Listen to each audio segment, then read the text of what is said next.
नमस्कार। गणाधीशो गुणाधीशो विद्यानिधिर्विनायकः कार्यारंभे सदा तस्मै गणेशाय नमो नमः। नमस्कार। चरकसंहिता शारीरस्थानं प्रथमोऽध्यायः कतिधा पुरुषीयं शारीरम। तो प्रारंभ करते हैं श्री चरक संहिता शारीर स्थान प्रथमोऽध्यायः कतिधा पुरुषीयम शारीरम।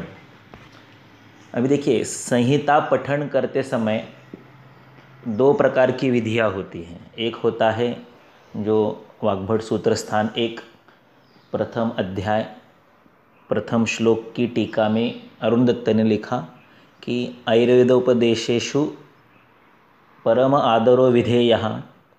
कथम विधेयः, परम आदर जो है वो किस प्रकार से आपने व्यक्त करना है। पाठ अवबोध अनुष्ठान, तो पाठ यानी पठन करो। ओके, इसी का विस्तार आता है सुश्रुत सूत्र स्थान तीसरे अध्याय के अंतिम श्लोक में, जहाँ पर सुश्रुत ने पाठ अवबोध अनुष्ठान ऐसा लिखने के बजाय उसका थोड़ा विस्तार किया। वहाँ पर 6 बातें हैं। वाक् सौष्ठवे अर्थ विज्ञाने प्रागल्भ्ये कर्म नैपुणे तदभ्यासे च सिद्धौ च यतेत अध्ययनांतगः। जिसे अध्ययन के अंतिम पड़ाव पर पहुँचना है उसने इन 6 विधियों से जाना चाहिए। जैसे अष्टांग योग में 8 योग है, वैसे आयुर्वेद की अध्ययन विधि जो है ये इन 6 सोपानों से जाती है। वाक् सौष्ठव, वाक् सौष्ठव का अर्थ होता है अच्छा उच्चारण। पाठ का मैं जो अर्थ लेता हूँ वो केवल पठन, पढ़ना, रीडिंग न होकर बाय हार्ट करना, कंठस्थीकरण करना, आपण मराठीत ज्याला पाठांतर करणे असं म्हणतो, तो माझ्या दृष्टीने पाठ या शब्दाचा अर्थ आहे। अस्तु, पठ शब्द का अर्थ वैसे पढ़ना होता है, वाचन करना होता है, वो भी उचित ही है। तो अगर ये शास्त्र जो है ये सुश्रुत कल्पस्थान के अंतिम अध्याय में ऐसा लिखा गया है कि इदम आगम सिद्धत्वात् मंत्रवत् संप्रयोक्तव्यम, अगर इनका मंत्र की तरह प्रयोग करना है तो मंत्रों में जैसे उच्चारण को सर्वाधिक महत्व है, वैसे ही हम अगर इन सारे श्लोकों को मंत्र के रूप में समझना चाहते हैं, प्रयोग करना चाहते हैं, तो हमारा भी उच्चारण उचित शुद्ध जैसा है वैसा होना आवश्यक है। इसलिए पहला ही शब्द देखिए, कतिधा पुरुषीयम। श होता है, श नहीं होता है। शारीरम, ये श है, श नहीं है।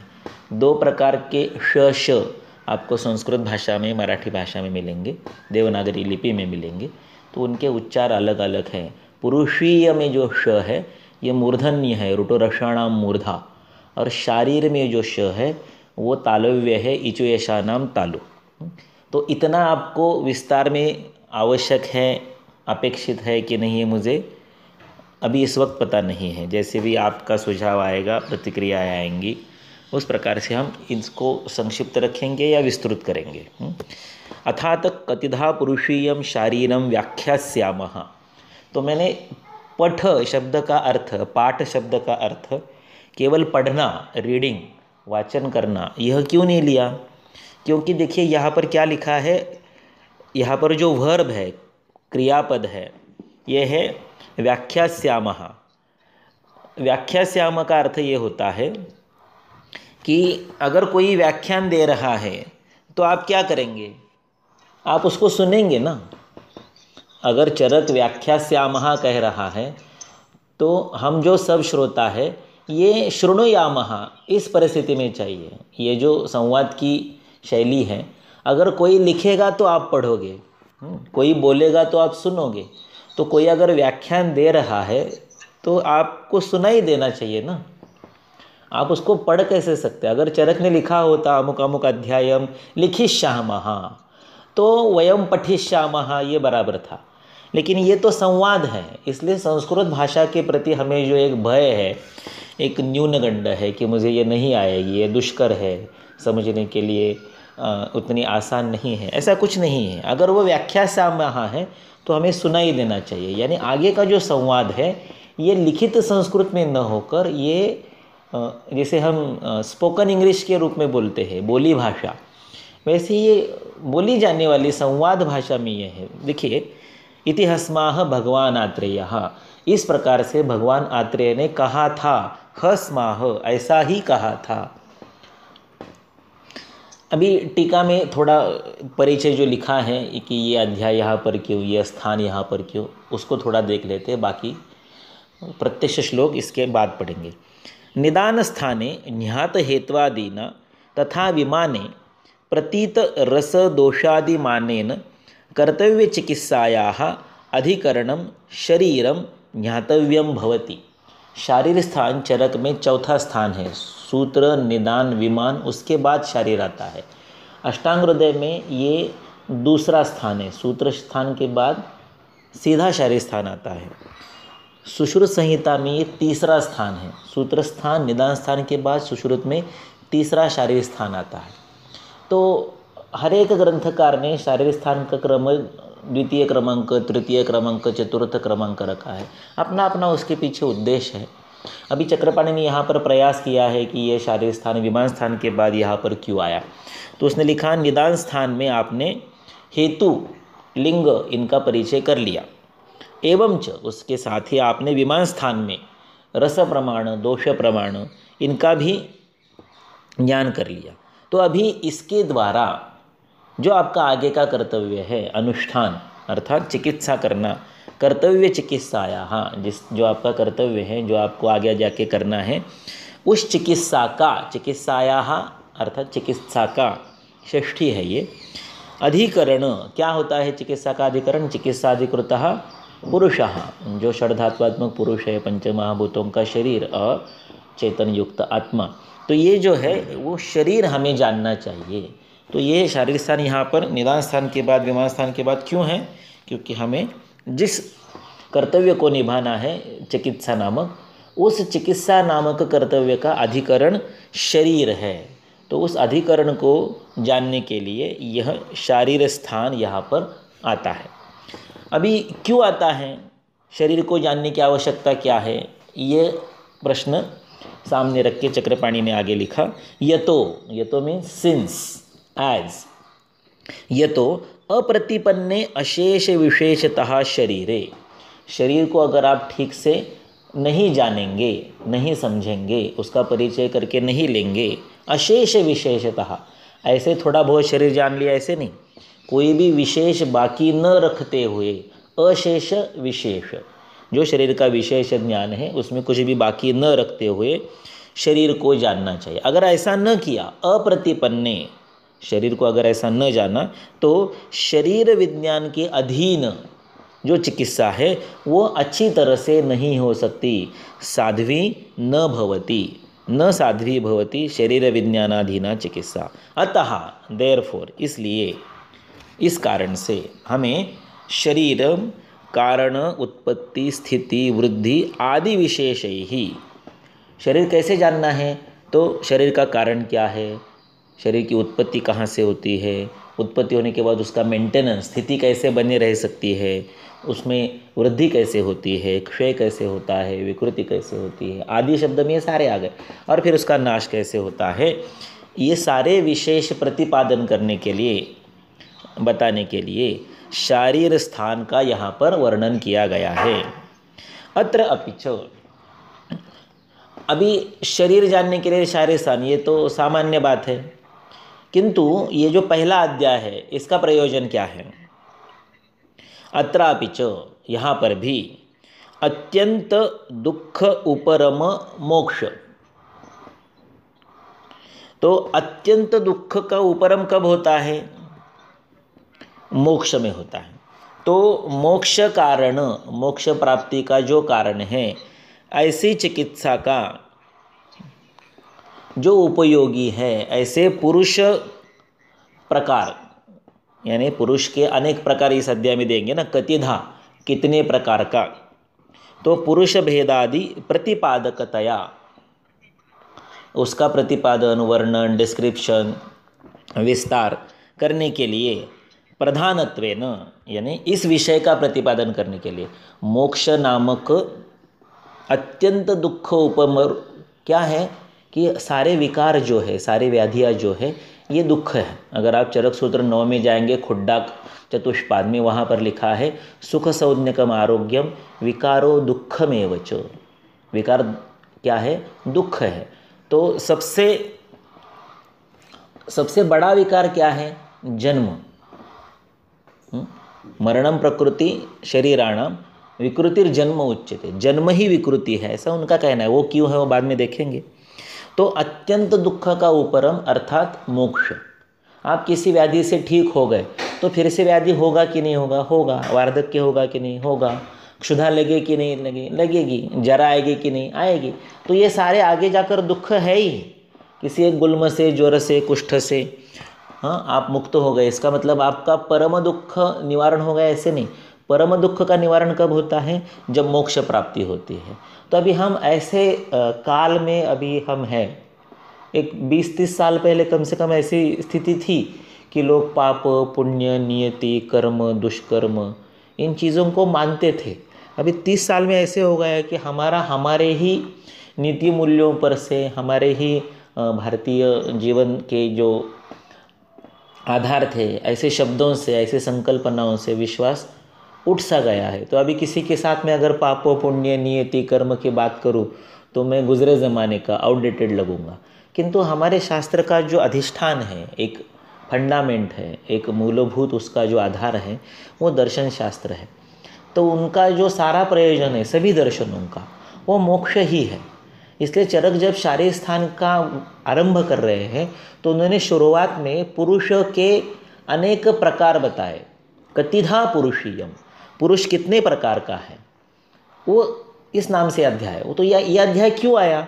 क्योंकि उसको मोक्ष नाम का एक विकार उपशम करना है। और उसका अधिष्ठान कौन है?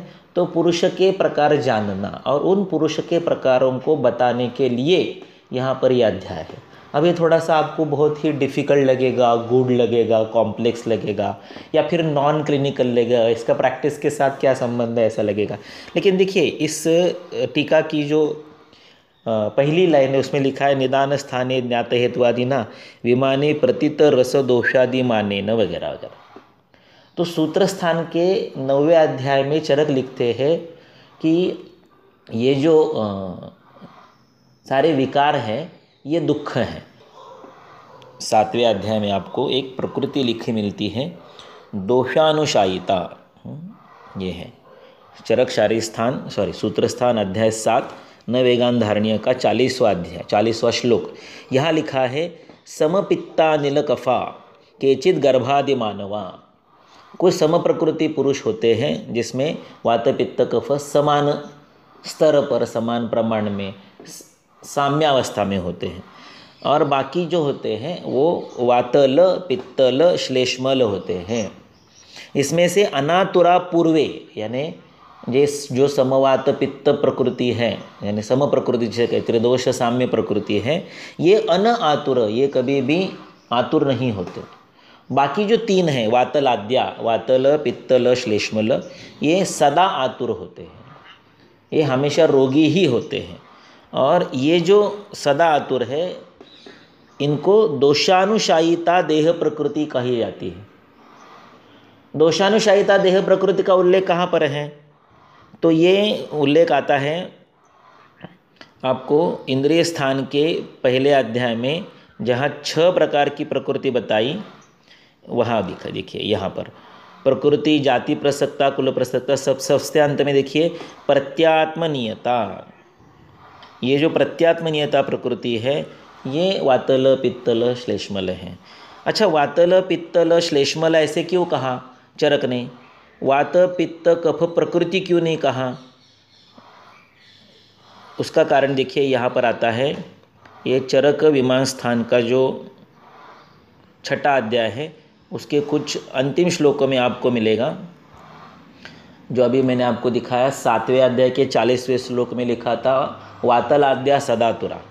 अभी यहाँ लिखा है त्रयस्तु पुरुषा भवन्ति आतुराहा वातल, पित्तल, श्लेष्मल।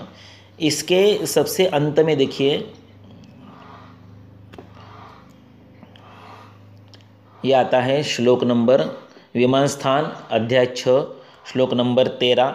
इसके अंतिम वाक्य में देखिए न एता प्रकृतयः सन्ति सन्ति तु खलु वातलाः पित्तलाः श्लेष्मलाः। वात प्रकृति, पित्त प्रकृति, कफ प्रकृति नहीं होती है। देखिए नीचे से छठी लाइन है, न खलु सन्ति वात प्रकृतयः पित्त प्रकृतयः श्लेष्म प्रकृतयः। वो क्या है? अप्रकृतिस्थास्तु ते ज्ञेयाः। ये अप्रकृतिस्थ है, ये रोगी है, ये सदा आतुर है। ठीक है।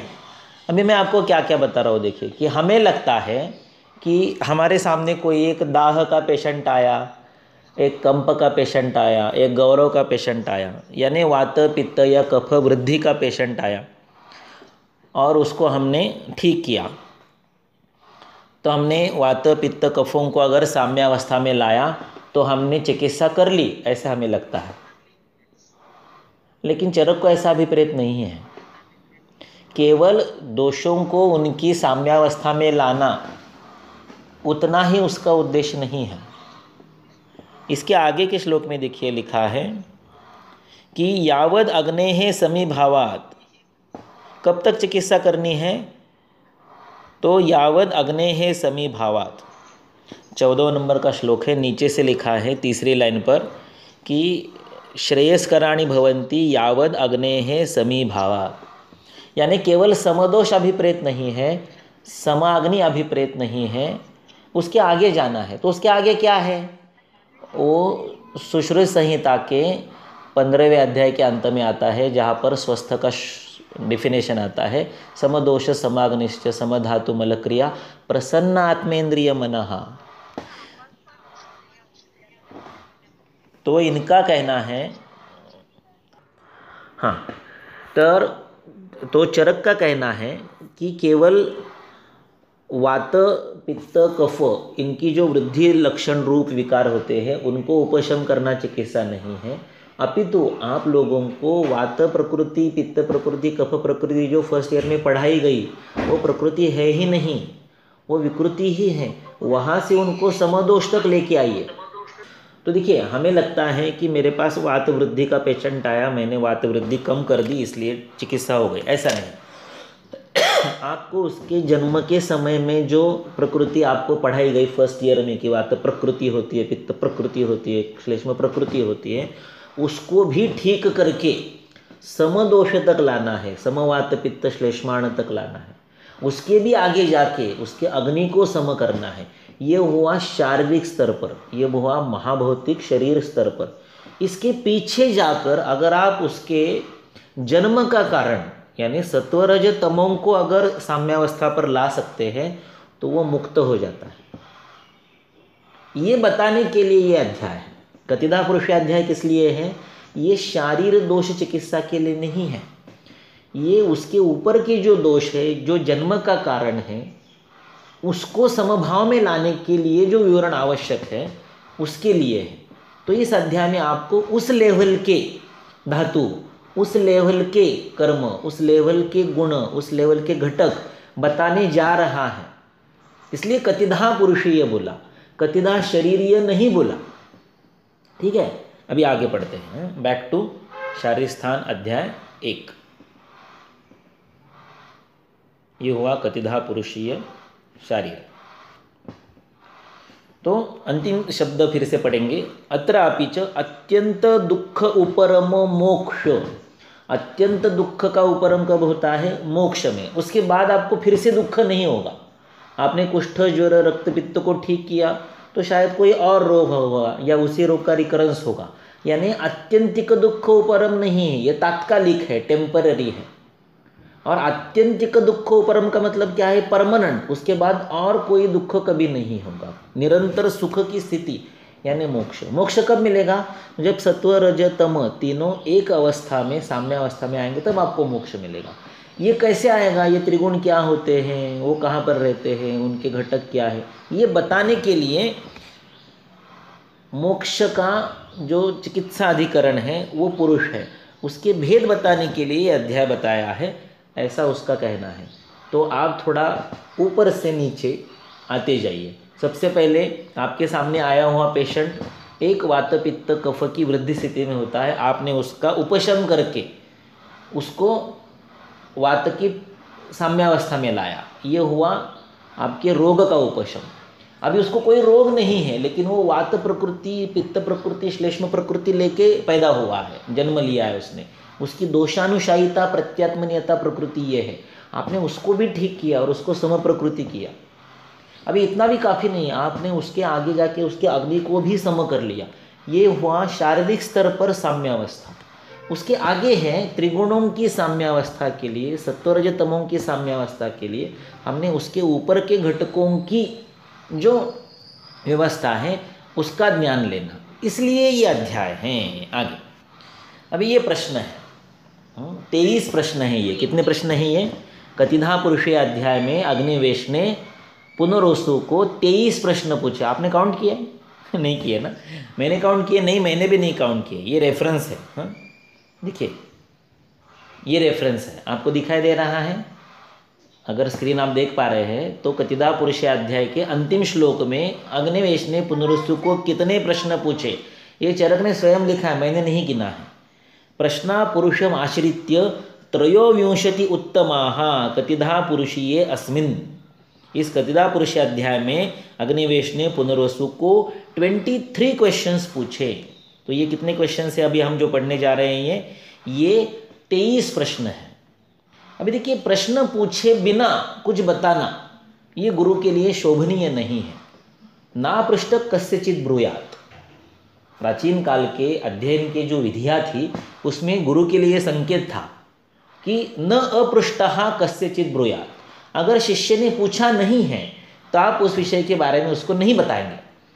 न अपृष्टः कस्यचित ब्रूयात। अगर किसी ने पूछा नहीं तो उसको आपने नहीं बताना है। ना पृष्ठ कस्यचित ब्रूयात। और शिष्य के लिए नियम क्या था? पृष्ठकेन सदा भाव्यम, कि शिष्यों ने क्या करना चाहिए? हमेशा प्रश्न पूछते रहना चाहिए। शिष्येण सम्यक पृष्ठस्य गुरोर बुद्धि प्रकाशते। अगर शिष्य ने उचित प्रश्न किया तो गुरु की बुद्धि का प्रकाशन होता है, आपको ज्ञान का वरदान प्राप्त होता है। अभी ये हुआ एक लौकिक संस्कृत का नियम। हमारे शास्त्र में क्या लिखा है? तो जिस व्यक्ति ने चरक संहिता पर दुनिया में सबसे पहली बार टीका लिखी या आयुर्वेद वाङ्मय की सर्वप्रथम टीका का नाम या श्रेय जिसको जाता है वो है भट्टार हरिश्चंद्र, जिसने चरकन्यास नाम की टीका लिखी। चरकन्यास टीका का आरंभ तंत्र युक्ति के वर्णन से होता है। चरक में 36 तंत्र युक्तियों का वर्णन है, सुश्रुत में 32 तंत्र युक्तियों का वर्णन है। किंतु भट्टार हरिश्चंद्र जो आयुर्वेद के टीकाकारों में सबसे प्रथम है, पायोनियर है, उसने 40 तंत्र युक्तियाँ बताई, जिसमें से 4 तंत्र युक्तियाँ चरक संहिता में उल्लेखित नहीं है। उसमें से एक है परिप्रश्न, बाकी 3 है हेतु, व्याकरण और विक्रांताभिधान, उनको छोड़ देते हैं। जो मैंने आपको तंत्र युक्ति बताई उसका नाम क्या है? परिप्रश्न। परिप्रश्न का मतलब है परितः प्रश्न, सभी ओर से प्रश्न पूछना है उस विषय के। हम पेशेंट को क्या करते हैं? इंटरोगेट करते हैं, हम पेशेंट को प्रश्न पूछते हैं। आज तो ऐसा हो गया है कि आप दर्शन परीक्षा नहीं कर सकते, स्पर्शन परीक्षा नहीं कर सकते, आप फ़ोन पर उससे बात कर रहे हैं और उसको दवा भेज रहे हैं कुरियर से, है ना? ऑनलाइन कंसल्टिंग हो रहे हैं। मान लो वीडियो कॉन्फ्रेंस हो गया तो दर्शन हो जाता है, प्रश्न हो जाता है, स्पर्शन नहीं होता। तो मैक्सिमम जो आज ऑनलाइन कंसल्टेशन चल रहा है वो प्रश्न पर चल रहा है, उसी का नाम है परितः प्रश्नम। चारों ओर से प्रश्न पूछो, सभी ओर से प्रश्न पूछो। परीक्षा का मतलब क्या होता है? परितः ईक्षणम। परीक्षा का मतलब एग्जाम नहीं होता है, परीक्षा का मतलब होता है परितः, सभी ओर से, ईक्षा देखना, उस विषय को सभी ओर से देखना, इसका नाम है परीक्षा। तो परिप्रश्न का मतलब क्या हुआ? उस विषय के सभी ओर से आपने प्रश्न पूछने। इसलिए अग्निवेश ने पुरुष के बारे में 23 प्रश्न पूछे और उसको चरक ने क्या लिखा? त्रयोविंशति उत्तमाः प्रश्नाः। हमें प्रश्न उत्तम पूछने को आने चाहिए। ये शैली चरक में अनेक अध्यायों में है। अगला भी अध्याय इसी प्रकार से है। अतुल्य गोत्रीय में भी अग्निवेश प्रश्न पूछते जाता है और पुनरुसु आत्रेय उसके उत्तर देते चले जाते हैं। यही शैली आपको चरक सूत्र 13 स्नेहाध्याय में मिलेगी। कई प्रश्न पूछे हैं स्नेह के लिए। सांख्य संख्यात संख्य यही सहासीनम पुनरसोम, ऐसे अध्याय का शुरुआत होता है। और उसके बाद स्नेह के बारे में कई प्रश्न पूछे अग्निवेश ने, उसके उत्तर देते देते देते स्नेह का अध्याय जो है उसका विस्तार होगा। यही आपको मिलेगा कल्पना सिद्धि अध्याय में। चरक कल्प सिद्धि अध्याय जो है, सिद्धि अध्याय, चरक सिद्धि, इसका जो प्रथम अध्याय है उसमें भी आपको प्रश्न मिलेंगे शुरुआत में, और उन प्रश्नों के क्रमशः उत्तर देते देते अध्याय का विस्तार हुआ है। यही शैली यहाँ पर है। परिप्रश्न, परिप्रश्न जो है ये भगवान श्री कृष्ण ने बताया हुआ ज्ञान प्राप्ति का उपाय है। अगर आप अभ्यास योग में जाएंगे छठे अध्याय में, तो वहाँ पर श्री भगवान श्री कृष्ण ने कहा है कि तद्विद्धि प्रणिपातेन परिप्रश्नेन सेवया उपदेक्षन्ति ते ज्ञानं ज्ञानिनस्तत्वदर्शिनः, कि अगर आपको तत्वदर्शी लोगों से ज्ञान की प्राप्ति चाहिए तो आपने उनको 3 तरह से अप्रोच करना चाहिए। एक है तद्विद्धि प्रणिपातेन, केवल नमस्कार कर लीजिए, आशीर्वाद के रूप में आपको ज्ञान की प्राप्ति हो जाएगी। या उनको परिप्रश्न, उस विषय के बारे में चारों ओर से प्रश्न पूछिए तो उसके उत्तर से आपको समाधान मिलेगा। या नमस्कार भी मत कीजिए, परिप्रश्न भी मत कीजिए, सेवा करते रहिए, तो उस उपसेवन से, उनके सहवास से ही आपको ज्ञान प्राप्ति होगी। दिवाकर जुवेकर सर जो है, अष्टांग आयुर्वेद कॉलेज पुणे में पढ़ाते हैं शारीरिक विषय, वो अपने गुरुजी के पास यानी चंद फणसड़कर गुरुजी के पास 10 साल रहकर उन्होंने सेवा की, और इसलिए उनको बिना कुछ पूछे, बिना कुछ किए, उनके सत्संगति से ज्ञान की प्राप्ति हुई। तो ऐसे होता है। तो परिप्रश्न एक तंत्र युक्ति है, परिप्रश्न एक लौकिक संस्कृत में बताई गई विधि है, और परिप्रश्न श्री भगवान श्री कृष्ण ने बताया हुआ ज्ञान प्राप्ति का उपाय है। इसलिए अग्निवेश ने यहाँ पर 23 प्रश्न पूछे। देखिए, इन प्रश्नों को समझाने के लिए आगे, तो अभी ये जो अध्याय है इसमें 23 प्रश्न हैं। ये प्रश्न हम देखेंगे। आपको मैं बताने के लिए बहुत ही आनंदित हूँ। हम एक ऐसे गुरुजी के पास पढ़ के आयुर्वेद में आए हैं कि जो शायद ऋषि थे, ऐसा हमें बाद में प्रतीत हुआ। आज से 30 साल पहले 1992 में महागुरु कोलड़कर सर का देहांत हुआ, स्वर्गवास हुआ। तो कोलड़कर सर जी ने ये 23 प्रश्न क्या है, इन प्रश्नों के ऊपर हमें 4 दिन लेक्चर दिया था। कितना? 4 दिन केवल प्रश्न क्या है ये समझाने के लिए। और आपको विश्वास नहीं होगा कि अंतिम चौथे दिन जब ये प्रश्न पूरे हुए तो उस दिन सर की आंखों से अश्रु निकल रहे थे, यानी इतने वो तल्लीन हो गए।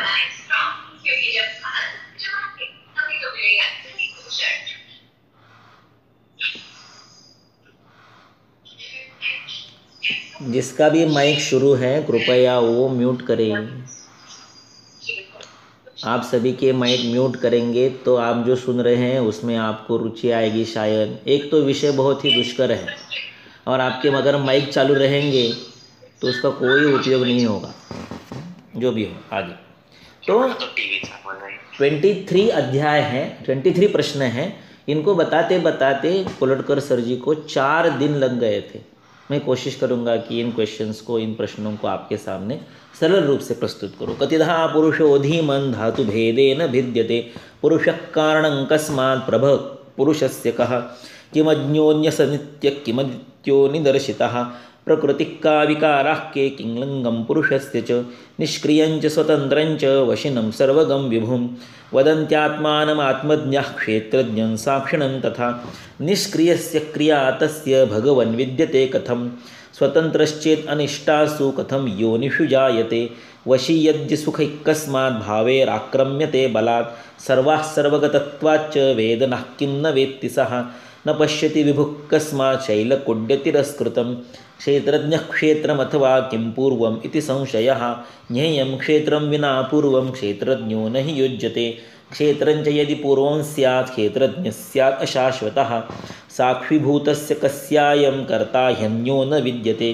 स्यात् कथं चाविकारस्य विशेषो वेदनाकृतः अथ चार्थस्य भगवंस्तिसृणां कां चिकित्सति अतीतां वेदनां वैद्यो वर्तमानां भविष्यति भविष्यन्त्या असंप्राप्तिरतीताया अनागमः सांप्रतिक्या अपि स्थानं नास्त्यर्थे संशयो ह्यतः कारणं वेदनानां किमधिष्ठानमुच्यते क्वचैता वेदनाः सर्वा निवृत्तिं यान्त्यशेषतः सर्ववित् सर्वसन्न्यासी सर्वसंयोग निःसृतः एक प्रशांतो भूतात्मा कैर्लिङ्गैरुपलभ्यते इत्यग्निवेशस्य वचः श्रुत्वा मृतिमतां वरः सर्वं यथावत् प्रोवाच प्रशांतात्मा पुनर्वसुः। अभी ये जो प्रश्न है ये केवल प्रश्न नहीं है। इन प्रश्नों के पहले अग्निवेश उनसे कुछ मनवा लेता है कि आप ये जो पुरुष के बारे में कहते हैं क्या ये उचित है, अगर है तो ऐसा क्यों, ये बराबर है आपने पुरुष के बारे में जो कहा, अगर बराबर है तो ऐसा क्यों। यानी वहाँ पर कुछ उनसे मनवा लिया है कि आपका स्टेटमेंट बराबर है ना, तो फिर ऐसे क्यों।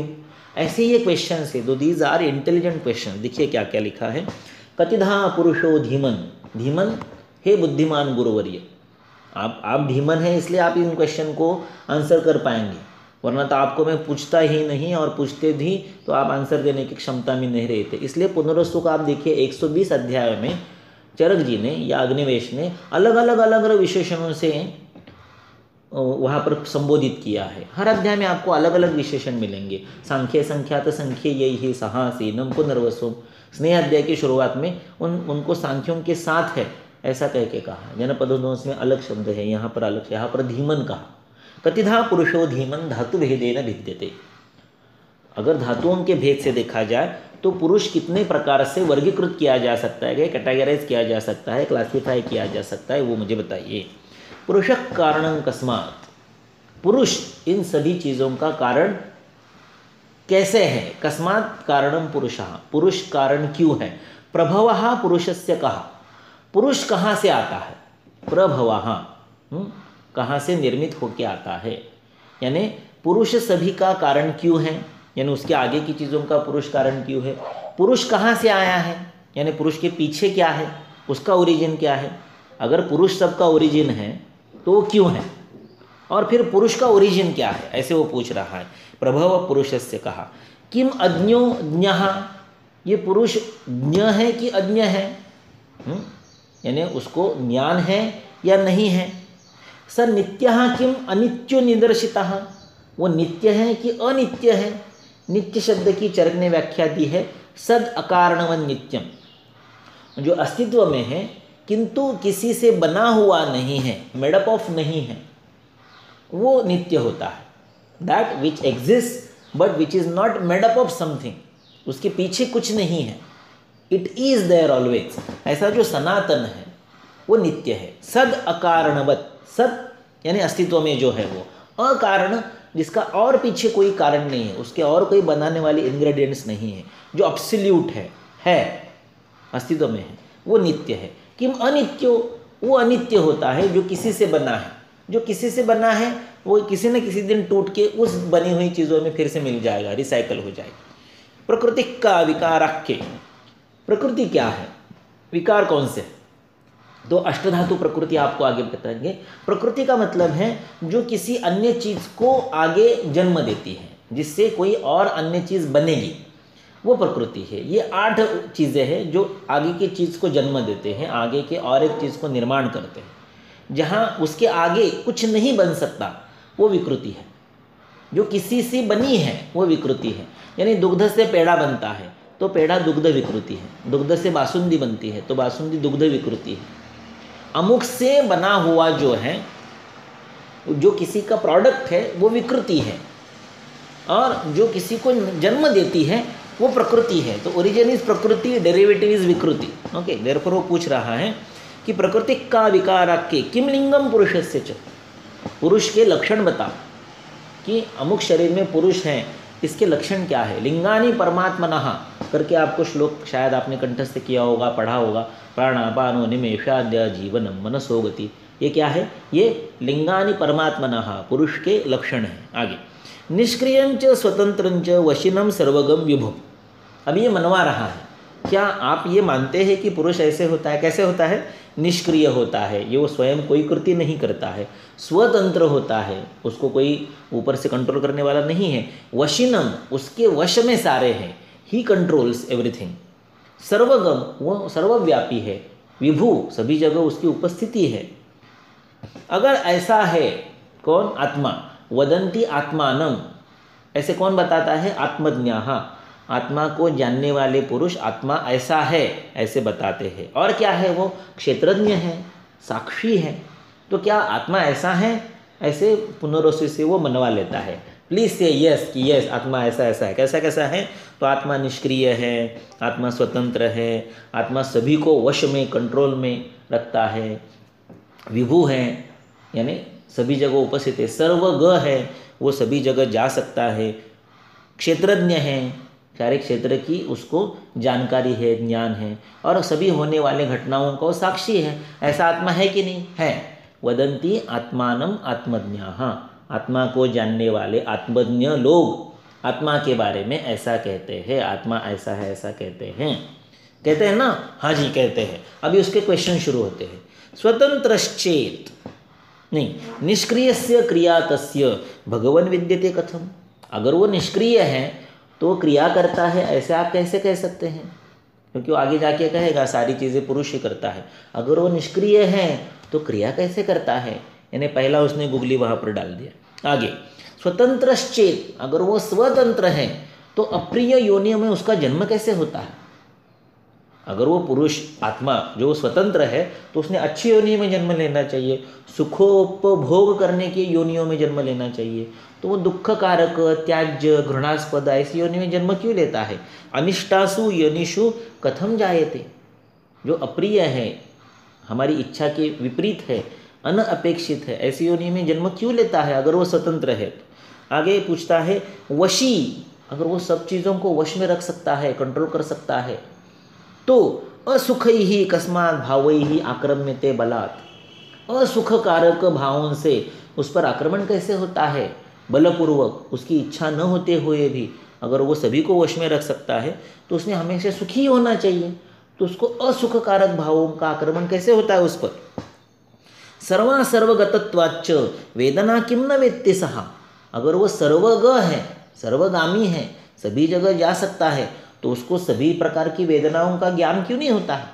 आगे हम देखेंगे कि वेदना नाम अधिष्ठान क्या है, कि नखाग्र है, केश है, वहाँ पर वेदना नहीं होती। अगर पुरुष सभी जगह है तो उसको सभी प्रकार की वेदना समझ में क्यों नहीं आती है?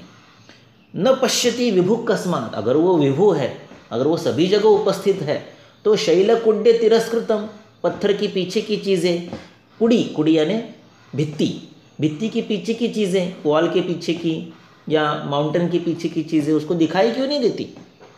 न पश्यति विभु कस्मात्, अगर विभु है तो उसको क्यों नहीं दिखाई देती? क्या नहीं दिखाई देता? शैलकुड्य तिरस्कृतम, तिरस्कृत means protected by, avoided by, covered by, कि बीच में माउंटेन आने के कारण उसके पीछे का नहीं दिखाई देता है। बीच में कोई भित्ति हो तो भित्ति के पीछे के, वॉल के पीछे का नहीं दिखाई देता। अगर ये पुरुष विभु है, सभी जगह उपस्थित है, तो उसको सभी जगह का दिखाई देना चाहिए, क्यों नहीं दिखाई देता? ये पकड़ रहा है उसको शब्दों में कि आपने कहा था कि वो सर्वज्ञ है, तो उसको सभी प्रकार की वेदना क्यों नहीं उसको प्रतीत होती है? अगर वो विभु है, सभी जगह उपस्थित है, तो उसको सभी जगह का दिखता क्यों नहीं है? यानी आप जो कह रहे हो या तो गलत है या उसको सभी जगह का दिखना चाहिए। तो ऐसे ये ट्रिकी क्वेश्चंस है, पकड़ने वाले क्वेश्चंस है। इनका समाधान कारक उत्तर आगे पुनरुस्व आत्रेय देता है, जिस कारण से आप शारीरिक दोषों के परे एक नैष्ठिक चिकित्सा नाम की जो चीज़ है, जहाँ पर तीनों गुणों का साम्य प्रस्थापित करना है, उनके लिए ये अध्याय है। ये अध्याय उनके लिए नहीं है कि जिनको यहाँ तक नहीं जाना है, जिनको यहाँ तक की रुचि नहीं है, जिनके मन में इस प्रकार के संस्कार। देखिए, अभिरुचि के अलग अलग प्रकार होते हैं। कुछ लोगों को रैप अच्छा लगता है, कुछ लोगों को कवर अच्छा लगता है, कुछ लोगों को मैशअप अच्छा लगता है, कुछ लोगों को अनप्लग्ड अच्छा लगता है। मतलब हम जैसे पुराने ज़माने के लोग हैं जिनको केवल ओरिजिनल गाना ही अच्छा लगता है, बराबर है ना? अपनी अपनी रुचि होती है।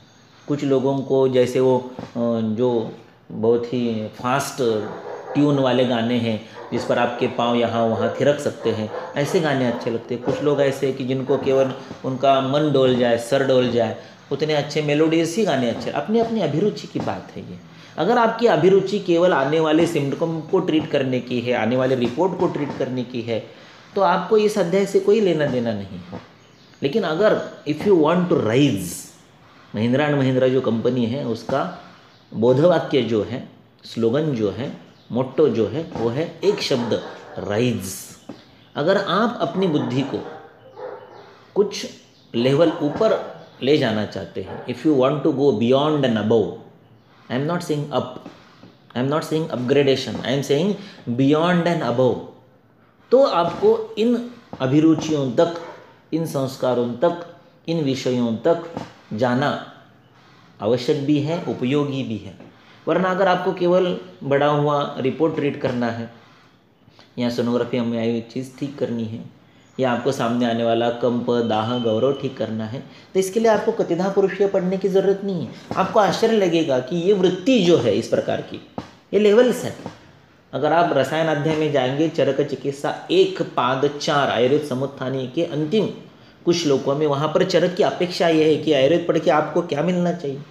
विद्या समाप्तो भिषजो द्वितीया जातिरुच्यते, कि अगर आपने चरक पढ़ लिया है, आपने आयुर्वेद पढ़ लिया है, तो आपको ये प्रचिति आनी चाहिए आपके अंदर कि मेरा नया जन्म हुआ है, द्वितीया जातिरुच्यते, और आपके अंदर ब्राह्मम सत्वम आर्षम अथापिवा, आपके मन में ऋषि का या ब्रह्मा का सत्व निर्माण होना चाहिए। यहाँ तक चरक की अपेक्षा है।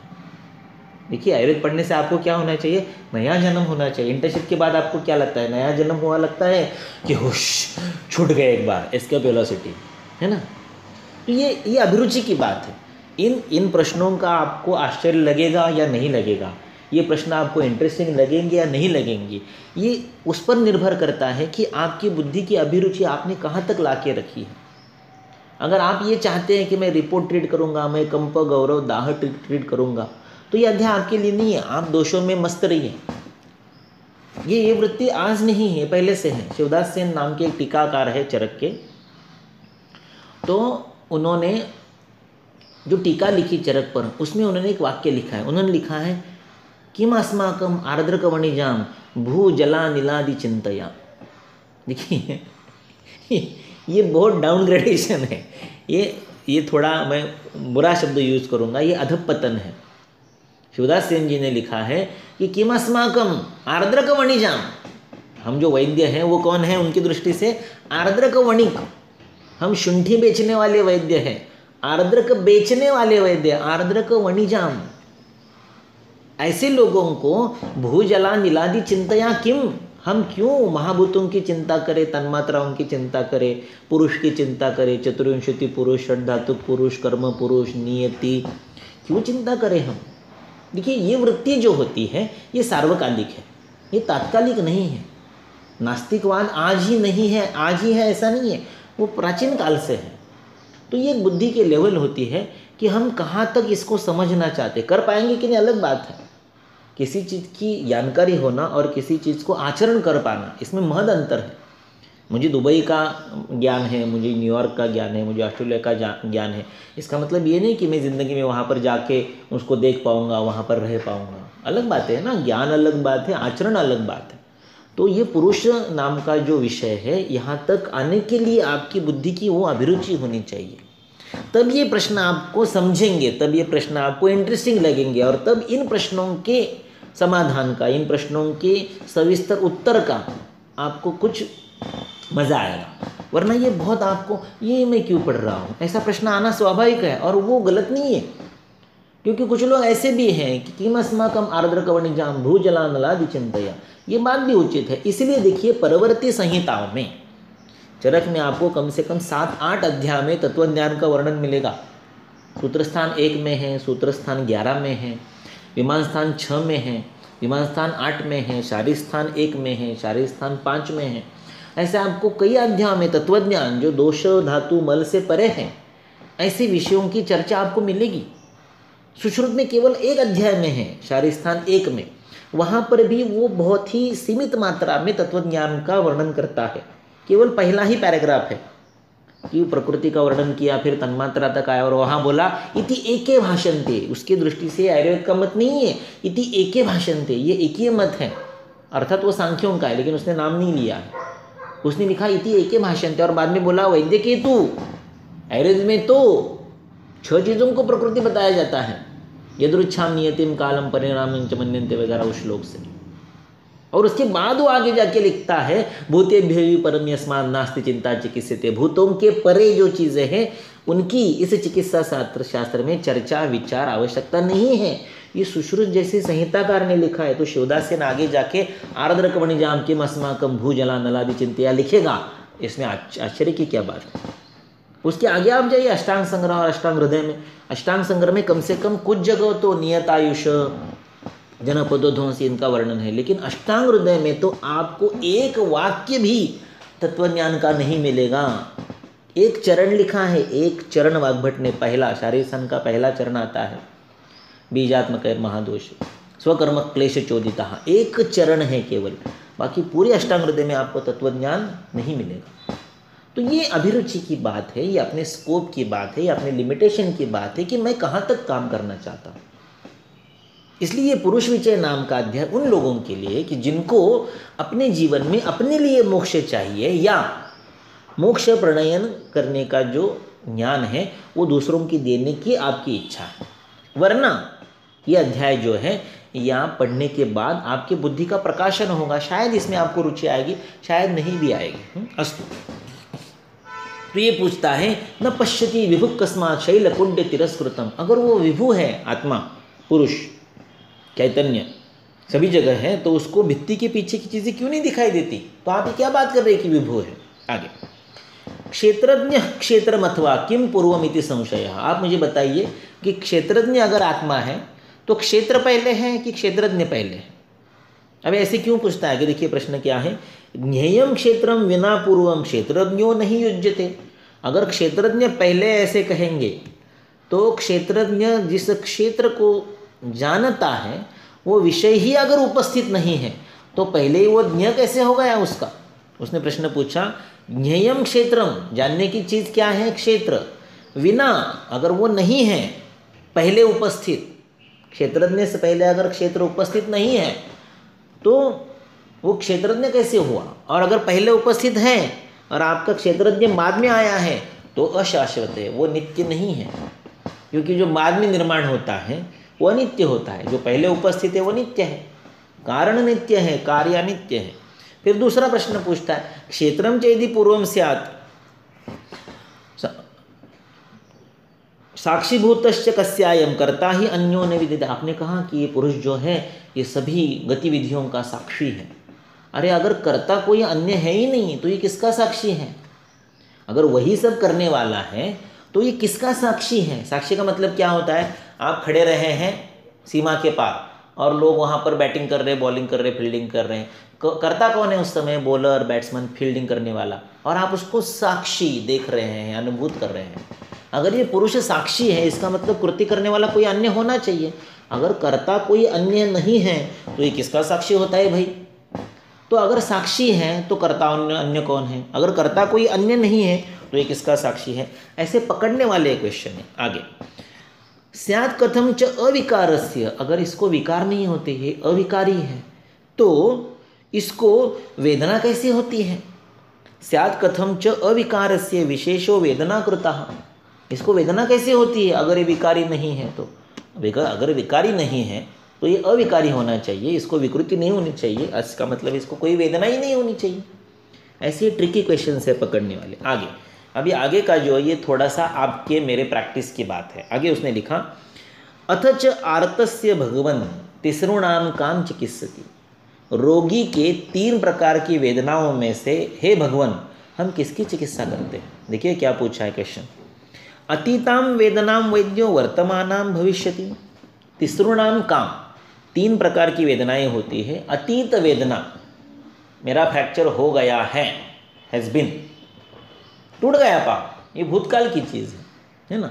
मुझे दाह हो गया था, मुझे कल अतिसार हो गया था, तो अतीत वेदना की आप चिकित्सा करते हैं। या वर्तमान, अभी मुझे कंप हो रहा है, अभी मुझे ज्वर प्रतीति है, आप वर्तमान के वेदना की चिकित्सा करते हैं। या मुझे ऐसे लगता है कि मुझे आगे जाकर ये होगा, भविष्यकालीन वेदना की चिकित्सा करते। वेदना का अर्थ है विकृति, रोग। आप कौन सी रोग की, कौन सी वेदना की चिकित्सा करते हैं? भूतकालीन, वर्तमानकालीन या भविष्यकालीन? तो अभी उसमें उसका ट्रिकी क्वेश्चन देखिए, अगर आप कहते हैं भविष्यकालीन वेदना की चिकित्सा करते हैं तो भविष्यंत्या असंप्राप्ति, अरे भविष्य में अगर जो वेदना है उसकी चिकित्सा कर रहे हो वो तो आई ही नहीं है, अभी क्या चिकित्सा करोगे? जो बस अभी स्टैंड पे आई नहीं है उस पर चढ़ोगे कैसे? अतीताया अनागमाः, अभी जो भूतकाल की वेदना है वो फिर से आएगी नहीं ना जिंदगी में कभी, उसकी क्या खाक चिकित्सा करोगे? यानी जो हो गया है उसकी क्या चिकित्सा करोगे? जो आई नहीं उसकी चिकित्सा संभव ही नहीं है। और अगर आप बोलोगे नहीं नहीं मैं वर्तमानकालीन वेदना की चिकित्सा करता हूँ, वर्तमानकालीन रोग की चिकित्सा कर रहा हूँ, तो उसने उसको ट्विस्ट दे दिया, सांप्रतिक क्या अपिस्थानम नास्ति, जिसको आप वर्तमान क्षण कहते हो वो क्षण अगले क्षण में भूतकालीन हो जाता है, यानी वर्तमान नाम के क्षण की स्थिति ही नहीं है। यानी उसको पकड़ लिया कि भविष्यकालीन वेदना आई नहीं तो उसकी क्या चिकित्सा करोगे, और भूतकालीन वेदना तो चली गई उसकी चिकित्सा संभव ही नहीं है, वो तो फिर से आएगी नहीं। और जिसको आप वर्तमानकालीन वेदना कह रहे हो वो तो वर्तमान काल रुक